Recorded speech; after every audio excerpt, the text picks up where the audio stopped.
Assalamualaikum warahmatullahi wabarakatuh. Apa kabar sahabat jurnal horor semua dimanapun kalian berada? Semoga kalian dalam kondisi yang terbaik ya. Dalam kesempatan ini, jurnal horor akan mengulas sebuah thread horor dari Tanya Demit, para pekerja malam. Ketika kalian dipersiapkan untuk menjadi tumbal di tempat kalian bekerja.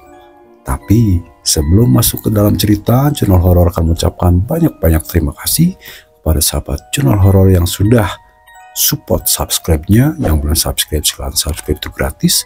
Terus like, comment, dan share juga ke sahabat jurnal horor lainnya. Terus yang mau share atau berbagi cerita horor atau cerita seramnya, silahkan kirim ke Instagram jurnal horor dan emailnya jurnal horor. Nanti linknya ada di kolom deskripsi ya. Gak usah panjang lebar, kita masuk ke dalam cerita. Para pekerja malam. Ketika salah satu dari keempat orang yang bekerja di sana dipersiapkan untuk tumbal bagi pemilik pabrik.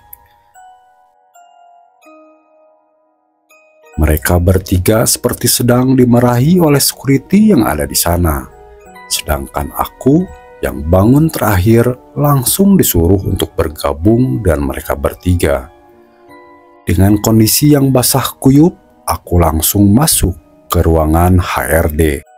Di sana saya langsung mendapatkan SP1 atas apa yang terjadi semalam.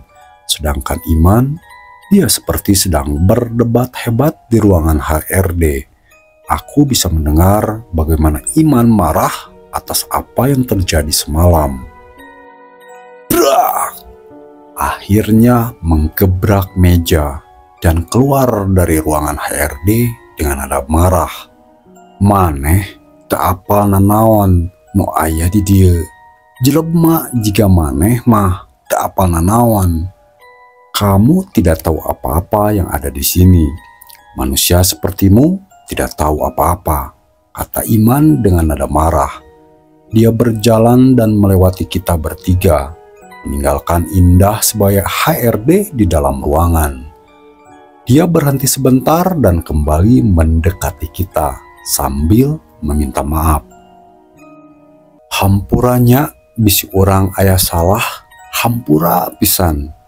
Maaf ya, takut aku ada salah, maafin aku. Sugan dibere keselamatan jang maraneh tiluan. Semoga diberi keselamatan untuk kalian bertiga. Iman akhirnya pergi meninggalkan kita bertiga. Gajian yang seharusnya dibayar dalam beberapa hari lagi, ia abaikan dan memilih untuk keluar setelah memuat tentang tunas ketiga dari pohon pisang itu. Sedangkan kita bertiga kini merasa bingung dan menyimpulkan apa yang dilakukan oleh Iman di pagi itu. Kumaha elek ngundurkeun diri wae? Gimana mau resign aja? Dadi kembali bertanya-tanya tentang kelanjutan pekerjaan kita. Semuanya berpikir sejenak. Namun tak lama Denny langsung berkata bahwa dia akan mengundurkan diri setelah dia dibayar. Apalagi setelah kita mengalami hal yang mengerikan di sana. Tidak seperti Iman yang keluar begitu saja. Akhirnya kita sepakat atas keputusan itu. Kita akan mengundurkan diri secara bersamaan ketika kita mendapatkan gaji pertama yang akan membantu kurang dari 1 minggu lagi di tempat itu. Kita akhirnya menyisakan 3 orang, tentunya dengan suasana yang lebih mencekam di sana. Hingga 2 hari pun berlalu begitu cepat. Aku yang datang lebih dulu ke pabrik melihat sesuatu yang tak biasa di sana. Ada sebuah mobil yang terparkir tepat di depan gerbang. Sebuah mobil berwarna silver dengan plat ibu kota. Seketika security yang melihatku langsung menyuruh aku memarkirkan motorku ke dalam dan menanyakan kedua temanku sambil memperkenalkan aku dengan pemilik dari pabrik tersebut yang bernama Pak Iwan. Seorang yang tampak masih muda, berumur 30 tahunan. Dia dengan ramah menyambutku dan berterima kasih karena aku sudah bekerja dengan baik di tempat itu. Dia berkata bahwa tadi pekerjaan yang mengharuskan dia diam di sana lebih lama, karena biasanya dia hanya akan datang ketika pagi menjelang dan akan pulang bersamaan dengan bubaran para pegawai shift pagi. Oleh karena itu, wajar saja saya tidak pernah melihatnya selama ini. Apalagi dia yang sibuk tidak setiap hari datang ke pabrik kecuali ada pekerjaan yang mendesak. Pak Iwan pun pamit. Dia berkata bahwa dia membawa makanan untuk kita santap pada malam ini. Dia berkata bahwa dia meninggalkan makanan itu di keamanan dan tinggal diambil aja jika kita semua lapar di sana. Kita yang tidak terlalu akrab dengan keamanan hanya mengangguk, lalu kita bertiga pun akhirnya bekerja seperti biasa. Namun tiba-tiba tepat ketika jam 9 malam, keamanan yang sedang berjaga muncul dan mendekati kami yang ada dalam produksi. Dia membawa 2 kresek makanan yang Pak Iwan siapkan untuk kita bertiga. Wajahnya tampak sedih, bahkan dia sangat lesu ketika berjalan. Dia berkata bahwa anaknya sedang sakit dan dia harus segera pulang. Dia ingin keluar terlebih dahulu, namun dia memohon untuk tidak memberitahu HRD atas apa yang terjadi pada malam ini. Dia bahkan mengeluarkan uang 100.000 untuk uang tutup mulut. Aku, Dadi, dan Denny pun hanya mengangguk karena wajahnya yang benar-benar memelas sehingga aku iba dan membiarkannya pergi. Dia berkata bahwa dia akan mengunci gerbang sampai dia datang, karena takut ada supir ekspedisi datang dan tidak melihat dia di tempat. Tidak ada kejanggalan atas apa yang dia ucapkan. Toh, kita bekerja di dalam pabrik, tidak mungkin keluar dari area tersebut hingga pekerjaan kita selesai. Apalagi sudah ada makanan yang bisa membuat kita kenyang hingga pagi tiba.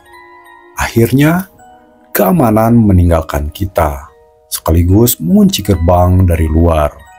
Aku, Dadi, dan Denny akhirnya bekerja kembali seperti biasa, menikmati malam di pabrik sambil ditemani makanan yang sudah dibawakan oleh security itu untuk kita. 3 jam berlalu, waktu tepat menunjukkan jam setengah 12 malam. Suasana di sekitaran pabrik secara perlahan-lahan berubah. Tubuh kita seperti penuh sesak sehingga untuk bernapas saja sangat susah. Entah apa yang terjadi. Baru kali ini kita bertiga mengalami hal yang seperti ini. Hal itu membuat kami terpaksa harus keluar, mencoba mencari udara segar agar tubuh kami tidak sesak kembali. Meskipun begitu, tanpa kita sadari, pada malam itu, aku melihat pintu gudang terbuka lebar, seperti lupa ditutup. Apalagi ketika aku melihat ruangan kecil di depan gudang.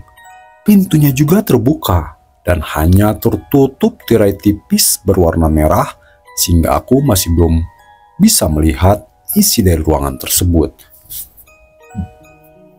Nah, pintu gudang ditutup. Terus itu ruangan anak buka. Kenapa pintu gudang tidak ditutup dan kenapa ruangan itu terbuka? Aku tiba-tiba merasakan keanehan. Semuanya terdiam dan saling memandang satu sama lain. Biasanya ketika ada hal-hal seperti ini, ada Iman yang bisa aku tanya. Namun, kini dia menghilang dan sudah tidak bekerja lagi di tempat ini. Tutup wae gitu pantona, engke dicarekan deh ku security lamun dibuka keneh panto gudang. Tutup saja gitu pintunya, Nanti dimarahin lagi sama keamanan jika pintunya masih dibuka. Kataku yang mengajak Dadi dan Denny untuk menutup pintu gudang yang berat itu. Mereka berdua mengangguk. Lalu tak lama kami mendorong pintu gudang itu dengan tenaga sehingga secara perlahan-lahan tertutup. Aku sekilas melihat bagaimana gelapnya gudang yang ada di sana. Aku seperti enggan masuk ke sana karena suasananya terlihat berbeda. Tak lama kemudian pintu gudang pun akhirnya tertutup secara perlahan. Tinggal beberapa sentimeter lagi hingga tertutup rapat. Tiba-tiba, duak, seperti ada sesuatu yang menahan pintu itu agar tidak tertutup sempurna. Aku seketika melihat ke arah celah pintu yang belum tertutup, dan betapa terkejutnya aku ketika aku melihat ada sesuatu yang keluar dari dalam sana. Sebuah tangan yang kering dan keriput keluar secara perlahan. Kulitnya sudah pucat, bahkan saking kurusnya, tulang dan urat-uratnya pun terlihat. Tangan itu keluar dan mendorong kembali pintu gudang agar bisa terbuka lagi. Pada saat yang bersamaan, sebuah wajah muncul secara perlahan, mengintip dari balik pintu dengan rambut yang panjang. Wajahnya yang keriput dan kedua matanya yang melotot tajam kepada kita bertiga membuat tubuh kita mendadak kaku. Rambutnya yang terurai dengan sisik-sisik ular yang menempel di beberapa titik di wajahnya membuat dia semakin menyeramkan. Dia tertawa sambil terkekeh-kekeh sambil menggerakkan kukunya yang tajam ke pintu besi sehingga membuat suara yang membuat telinga kita merasakan rasa sakit. Wajahnya sangatlah berbeda dengan sosok wanita yang pernah saya temui ketika pabrik ini padam. Wajahnya kali ini tidaklah cantik, bahkan cenderung menakutkan karena banyak sekali sisik di tubuhnya. Apakah ini ada taman dengan tunas pohon pisang yang dirusak oleh Iman pada saat itu? Karena wanita itu suka mencoba untuk merangsak keluar. Bahkan aku bisa melihat ekor ular yang besar yang keluar dari celah pintu gudang yang sedang kita tutup. Aku benar-benar panik. Aku takut. Aku ingin sekali berlari untuk melarikan diri dari sini. Namun, tubuhku benar-benar tidak bisa bergerak. Aku seperti terhipnotis sehingga aku tidak bisa mendengarnya. Begitupun dengan Dadi dan Denny, hingga akhirnya kita tidak berbuat apa-apa. Di saat wanita itu memaksa keluar dari gudang, dengan wajahnya yang menyeramkan, kita benar-benar pasrah pada saat itu. Meskipun demikian, tiba-tiba aku kembali dikejutkan oleh sesuatu. Sebuah suara tiba-tiba muncul dari arah gerbang. Suara pukulan yang keras disertai dengan teriakan dari arah luar.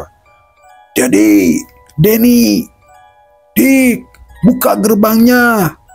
Suara yang mengejutkan itu tiba-tiba membuat wanita itu langsung masuk lagi ke dalam gudang. Suara orang yang sedang menggedor pintu depan secara tiba-tiba membuat wanita itu kembali masuk ke dalam gudang. Dan itu jugalah yang membuat kita semua tiba-tiba bisa menggerakkan tubuh lagi dengan leluasa. Dan tak lama kemudian, boom! Terdengar sebuah suara dari orang yang terjatuh. Seketika aku langsung berbelok ke arah belakang dan melihat seseorang yang sedang berjalan dengan kaki yang sedikit pincang karena melompati pagar pabrik. "Iman," kataku. Iman tidak menjawab apa yang aku katakan. Bahkan dia melewati kita bertiga yang sedang ketakutan dan berjalan ke arah ruangan kecil yang ada di pabrik. Dia tampak sedang marah, bahkan dia langsung berjalan ke dalam ruangan kecil itu dan membuka tirainya secara kasar. Sontak, aku, Dadi, dan Denny langsung mengikuti dari belakang. Meskipun ketika aku mendekati, tiba-tiba, brak! Sebuah mangkuk berisi darah ayam dibuangnya keluar. Tangannya langsung terciprat darah segar dan membuat bajunya kotor. Dia juga bahkan menendang dan melemparkan segala hal yang ada di sana. Dupa, kemenyan, bahkan sesajen yang nampaknya masih baru terlihat dilempar oleh Iman keluar ruangan. Setelah dari ruangan, dia langsung mendekati kita bertiga dengan nada yang marah. Intinya, ruangan kecil itu adalah sebuah ruangan ritual. Banyak sekali sesajen, patung-patung ular, juga benda-benda pusaka, serta bau busuk bangkai yang sengaja disimpan begitu saja di sana.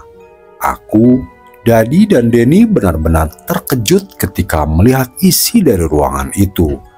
Sebenarnya, apa yang sedang terjadi pada malam ini? Kenapa semua pintu dibuka dan Iman yang sudah beberapa kali keluar kini datang kembali dengan nada yang marah? "Iman, kunaon ari maneh? Iman, kenapa hari kamu?" kata Denny yang mencoba mencari tahu atas apa yang terjadi. Iman tidak menjawab, bahkan dia malah menyuruh kita untuk segera keluar dari pabrik ini dengan segera. "Balik maneh tiluan, pulang kalian bertiga." Saya yang kebingungan langsung kembali bertanya seperti yang Denny tanyakan. "Kunon ari maneh man? Kunon ari maneh man? Kenapa ari kamu man?" Namun nada Iman semakin meninggi, bahkan dia tidak memperdulikan pertanyaan yang dilontarkan. "Balik ayeuna, lamun henteu salah saya jiti maraneh bakal paeh beuting ayeuna. Pulang sekarang, kalau tidak salah satu dari kalian akan mati di malam ini." Aku berusaha memutar otak dan tanpa menunggu jawaban dariku, dia langsung kembali berjalan ke pintu gudang dan menutup pintu itu kembali sendirian. Meskipun demikian, brang!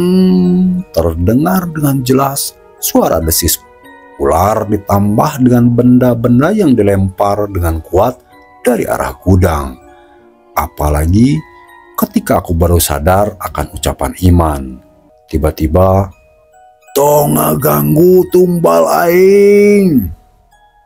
Jangan ganggu tumbal aku." Suara wanita yang berteriak terdengar hingga keluar. Hal itu seketika membuat kita bertiga sadar dan segera mendekati Iman yang berusaha menutup pintu gudang. Benar saja, tepat ketika pintu gudang itu tertutup rapat, pintu gudang itu tiba-tiba bergetar, seperti ada yang berusaha untuk mendobrak pintu gudang itu dari dalam. Saking kerasnya, bahkan engsel atas pintu gudang itu sampai terlepas dengan sendirinya. "Burukan ini ti dieu, urang kudu keluar ti pabrik ieu peuting ayeuna. Ayo berangkat dari sini. Kita harus keluar dari pabrik ini malam sekarang," kata Iman sambil berlari. "Tapi kumaha kaluarna ya? Gerbang dikunci di luar." "Tapi bagaimana kita keluarnya? Kan gerbangnya terkunci dari luar." "Naik we kanu tembok. Naik aja ke tembok," kata Iman sambil menunjuk ke tembok yang tinggi yang mengelilingi pabrik. Sontak, hal itu membuat kita kebingungan. Apakah kita mungkin bisa melakukannya? Maneh tinggal milih elek paeh di dieu atau salamet. Soalna kalian tinggal milih mau mati di sini atau selamat. Soalnya Suara itu terdengar kembali. Bahkan kini pintu gudang tampak sedikit terbuka atas suara-suara keras yang terdengar hingga keluar. Akhirnya, dengan segala cara, kami berusaha untuk menaiki tembok yang mengelilingi pabrik. Bahkan kita memindahkan motor yang terparkir untuk bisa naik ke atas tembok pada saat itu. Seperti layaknya Iman yang harus memanjat pohon palem di luar pabrik agar bisa masuk ke dalam pabrik. Sejujurnya, aku mendapatkan luka serius ketika naik dan melompat dari atas tembok. Bahkan hingga saat ini lukanya masih membekas di kaki akibat melompat keluar pabrik dari tembok yang menjulang tinggi dan mendarat di beton jalanan di depan pabrik dengan keras. Kejadian itu begitu cepat, bahkan ketika kita selesai melompat keluar, kita masih melihat bagaimana sosok wanita itu muncul dan melempar apapun yang ada di sana. Apalagi dia sempat menyeret motor kita yang terparkir di sana dan melemparkannya ke arah gerbang. Hal itu tentu saja membuat kita ketakutan. Bagaimana tidak, aku bisa dengan jelas melihat mata merah yang menyala di balik gerbang sambil memukul-mukul gerbang seperti mengejar kita.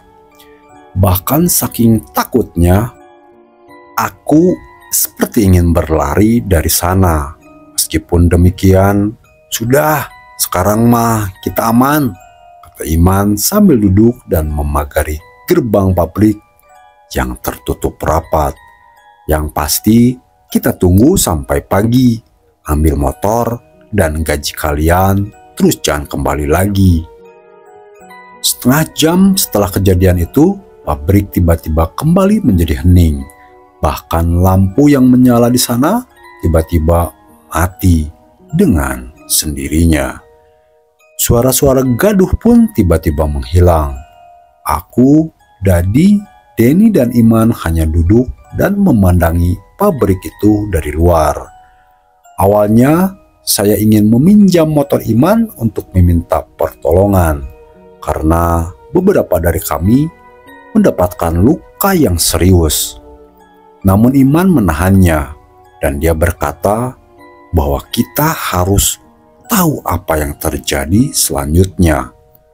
Benar saja, 2 jam berlalu.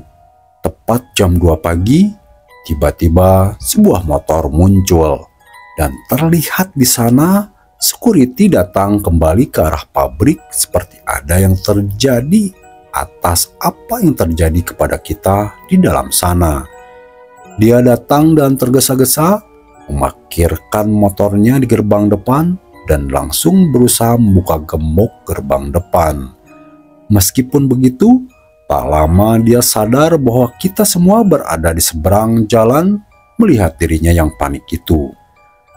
Berada di dekatnya tanpa ada alasan apapun. Tiba-tiba dia marah dan berteriak kepada kita semua. "Nah, marane keluar, lain kudu aya di jero pabrik. Kenapa kalian pada di luar? Bukannya kalian ada di dalam pabrik?" Iman langsung berdiri dan menjawab dan pelan ucapan dari security itu. "Kunaon pak? Nah ngambek. Tumbalna gagalnya." "Kenapa pak ngambek? Tumbalnya gagal ya pak?" Keamanan itu langsung mendengus, mulutnya langsung kikuk setelah mendengar apa yang dikatakan Iman. Tuh tumbal ti mana? Marane kabeh kuduna masih gawe jam sakieu. Tumbal dari mana? Kalian semuanya seharusnya masih bekerja jam segini. Security itu langsung membelokkan arah pembicaraan. Namun Iman kembali menjawab, "Tos pak, sadayana ayeuna tos arapal. Bilih teu wantun, mangga buka we gerbangna. Bapak kalebet pabrik." "Sudahlah pak, semuanya sekarang sudah tahu. Kalau tidak percaya silahkan buka gerbangnya pak, lalu bapak masuk ke dalam pabrik. Tapi prosesnya masih jalan pak. Sekalian we bapak lebet ayeuna. Bapak anu ayeuna ditumbalkeun. Prosesnya masih jalan, Pak. Sekalian aja Bapak masuk sekarang. Paling Bapak yang akan ditumbalkan sekarang, kata Iman sambil mempersilahkan security itu membuka gerbang. Seperti mendapat perlawanan dari Iman, tiba-tiba security itu emosi bahkan mengajak Iman berkelahi. Namun, ketika Iman mengajak dia untuk masuk kembali ke dalam pabrik, dia menolaknya dengan keras. Sepertinya dia sendiri tahu apa yang sebenarnya terjadi di dalam sana. Aku tahu, Pak, apa yang terjadi. Aku datang ke sini karena aku tidak mau ketiga temanku ini ditumbalkan. Bapak juga sekarang kembali karena ada laporan, kan? Laporan dari orang yang ritualnya gagal pada malam ini, kata Iman dengan nada yang serius. Benar saja, pagi pun tiba. Keamanan yang tahu akan kejadian yang sebenarnya baru bisa membuka gerbang ketika pagi tiba. Dia melihat kondisi pabrik kini berantakan, seperti ada yang marah dan mengacak-ngacak isi pabrik. Security itu langsung memerintahkan kita mengambil motor dan mengusir kita semua untuk pulang dengan nada yang marah. Wajahnya benar-benar panik. Dia seperti tidak percaya bahwa malam ini kita semua selamat dari teror yang ada di dalam pabrik. 3 hari kemudian, kami semua dipanggil lagi, termasuk Iman yang sudah keluar pada waktu itu oleh HRD. Kita akhirnya datang dan langsung menghadap ke arahnya.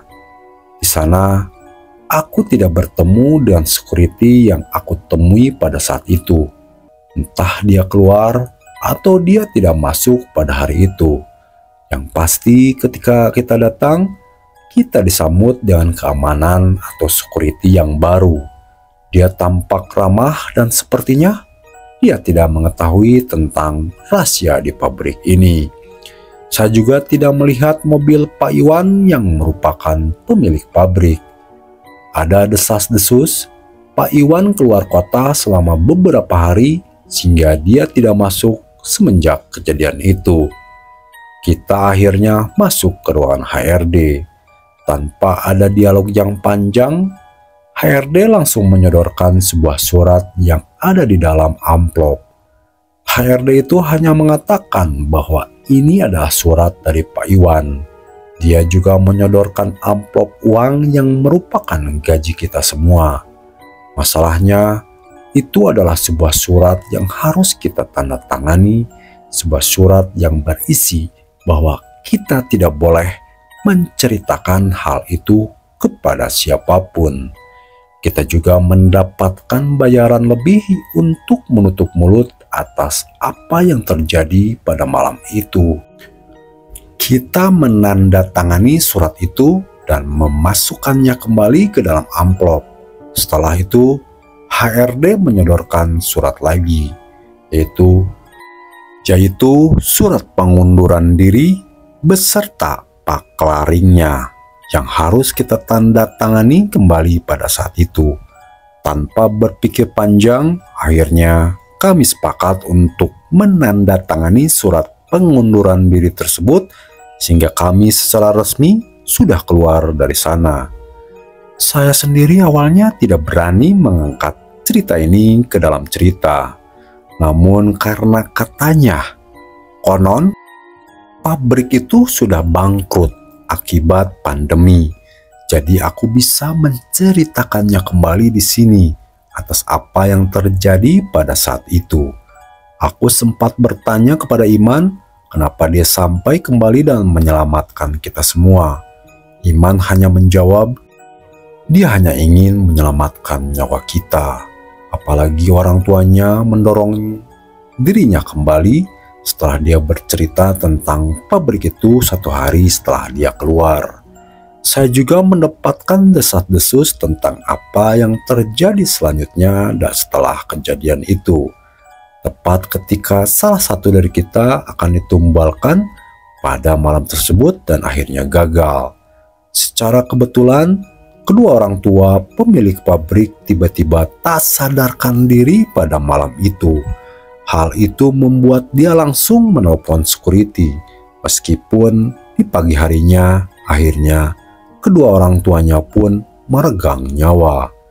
Ketika tumbal tersebut gagal, biasanya mereka seringkali mencari orang-orang terdekat atau dirinya sendiri untuk ditumbalkan. Begitu juga dengan Pak Iwan, ketika gagal menumbalkan salah satu dari kita, mau tidak mau keluarga mereka menjadi korban secara tiba-tiba.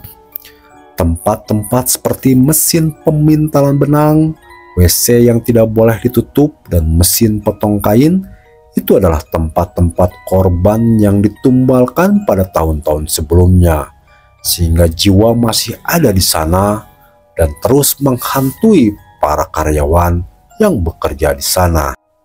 Mereka sengaja ditumbalkan oleh sesosok wanita berbentuk ular yang kita temui di dalam pabrik. Mereka dibuat seolah-olah telah terjadi kecelakaan kerja, sehingga membuat orang lain tidak curiga atas apa yang terjadi di dalam sana ketika penumbalan itu dijalankan. Awalnya, shift malam pun tidak ada. Yang ada adalah tawaran lemburan malam kepada para karyawan. Namun, setiap ada lemburan itu pasti ada korban, sehingga para karyawan tidak berminat kembali pada tahun berikutnya. Alhasil, HRD harus mencari orang agar bisa bekerja malam. Itu pemilik warung pun tidak tahu ada shift malam di pabrik tersebut. Karena shift malam ini baru ada sekarang, yang sengaja dibuat sebagai kedok sebagai pemberian tumbal dengan dalih kecelakaan kerja nantinya. Aku, Dadi, Denny, dan Iman akhirnya berpisah ketika selesai bekerja di sana. Dan beberapa tahun kemudian, kita sering berkumpul lagi ketika kita sudah berkeluarga. Seperti hari ini, di mana kita kembali dan menceritakan kisah ini. Semoga ini semua menjadi pembelajaran bagi kalian dimanapun kalian bekerja. Hati-hati dalam memilih pekerjaan, karena kita tidak tahu apa yang sebenarnya terjadi di balik kerjaan yang sedang kita kerjakan di sana. Tamat. Nah, itu adalah thread horornya Tanya Demit. Silahkan nanti kalian cek langsung thread horornya di Twitter. Nanti link cerita ini dicantumkan di kolom deskripsi ya. Terus kasih support juga dengan memfollownya nanti di Twitter. Terus kasih support juga yang lainnya buat Tanya Demit. Silahkan nanti kalian bisa cek langsung di Twitter ya. Terima kasih yang sudah mampir, terima kasih yang sudah support subscribe-nya. Silahkan ya, yang belum nih silahkan subscribe, itu gratis. Terus like, comment, dan share juga ke sahabat-sahabat jurnal horor lainnya. Kita benar-benar berdampingan sama mereka yang tak kasat mata. Dan masih banyak hal-hal di luar nalar yang mungkin belum bisa dipecahkan secara logika. Sampai ketemu lagi di cerita-cerita seram, di cerita-cerita horor lainnya, hanya di jurnal horor. Salam horor.